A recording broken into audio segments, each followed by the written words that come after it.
Guys, welcome all back. So this is a teaching vid again, guys. Firstly, I truly hope you're all well.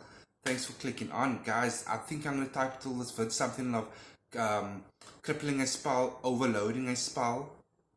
I'm going to teach a bit on this now because I get quite a lot of questions on this, and the way I might teach this now, I hope it doesn't come across as me like a sales pitch or anything like that. Okay, these are just facts based on my experience and my understanding of the universe, of magic, of working with entity. And I'm hoping this will put some of you guys at peace and at ease, either if you're a client of a magic spell or you're a practitioner yourself or just getting started on this path as well. It's all good.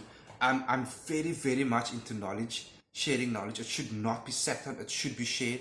So again, guys, if you like the information, the vid, the content, show the like, share the vid, get these things out there. So let's get into it now. Speaking of crippling a spell, overloading a spell, okay? So a spell, besides the actual materials and who you're working with, if you work with an entity, is filled with a message, is filled with the actual working of the spell. Now, you literally work, well, I do anyway. So you work the spell, right? And in this working, in this immense visualization and world that takes place now, it's like a spiritual battlefield you go into. Well, again, I do anyway. So you go into this battlefield as such, you work it, you send commands, you send vibration and messages. And that is key.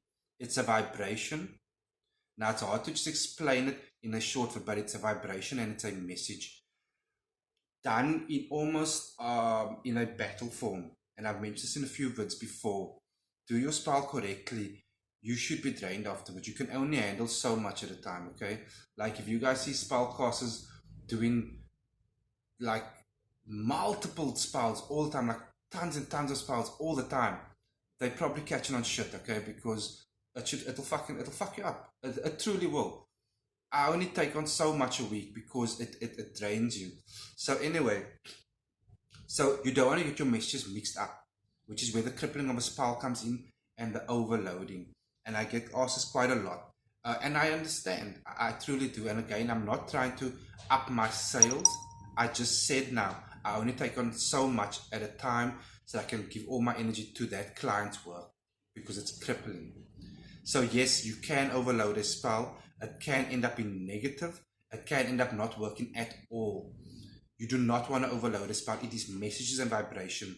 It's like playing a game, for example. And if you like at the same time pressing multiple buttons and commands, you get upset, you get pissed off. Nothing is working. It's all going wrong because you're sending too many messages at the same time.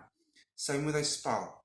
Now, every spellcaster works differently. The way I work is I have a primary objective, a primary message, and then in a lot of cases, not all the time, but in a lot of cases, I can add a secondary message, right? So if it's a love spell, for example, my primary goal, if it's a love return, is to work that ex-partner to come back to you, loving you, lusting for you, desiring for you. That is the primary message that has been worked. And if there's a secondary concern, like the fighters may be ugly, for example, and you really need that forgiveness, I can add that forgiveness in as a secondary component. But that's it. If the guy comes to you, or if you try and for yourself as a spellcaster, adding multiple things on there, forgiveness, lust, obsession, commitment, blinding love, banishing from a third party on the current party that you're interested in, all these things, guys, your spell is going to crash. It's too many messages. You can only send one message at a time that you can control, that you know is going to get to the other side, which is the result you want from the spell, and that energy signature out there. So don't send too many messages, and don't expect me or any other spellcaster who knows what they're doing to send multiple messages on your spell. So a lot of them will say, yes, they can do it. I'm telling you guys, they are talking shit. The spell is going to get overloaded, it's going to crash, and you are literally going to get mixed messages out there. So something could go totally wrong